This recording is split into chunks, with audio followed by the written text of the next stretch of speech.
Sir আসসালামু আলাইকুম। আজকে ডিয়াস স্কুল কর্তৃক আয়োজিত বিজ্ঞান মেলাতে আমি একটি প্রজেক্ট বানিয়েছি। এটার নাম হচ্ছে হাইড্রোলিক পাওয়ার জেসিবি এবং হিউম্যান ব্রেইন মডেল। হাইড্রোলিক পাওয়ার জেসিবি অর্থ হচ্ছে স্যার এটা খনন করার যন্ত্র। জেসিবি অর্থ হচ্ছে জোসেফ সিল ব্যামফোর্ড। এটা একটি ইংল্যান্ডের কোম্পানি যেটা মাটি খনন করার যন্ত্র তৈরি করে থাকে। আর সেটা থেকে ইন্সপায়ার হয়ে আমি এটা বানিয়েছি স্যার। এখানে তরলের সাহায্যে চাপ দেওয়ার ফলে এটি প্রত্যেকটা পার্ট নড়াচড়া করে।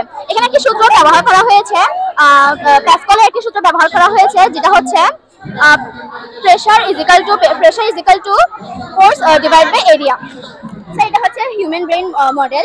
সেরিব্রাম হচ্ছে একটি মস্তিষ্কের উপরের অংশ যেটি স্যার চিন্তা করা এবং ভাষা শেখায়, স্মৃতি ধরে রাখা কাজ করে। যেমন আজকে বিজ্ঞান মেলাতে স্যার সেরিব্রামের মাধ্যমে মানুষ অনেক বিজ্ঞান অনেক বিভিন্ন প্রজেক্ট তৈরি করেছে। তারপর সেরিব্রাম হচ্ছে মস্তিষ্কের নিচের অংশ, যা শরীরের বিভিন্ন ভারসাম্য রক্ষায় কাজ করে থাকে। সেটি ছিল আমার প্রজেক্ট। ধন্যবাদ। আর কেউ কিছু বলবে? আমি একটা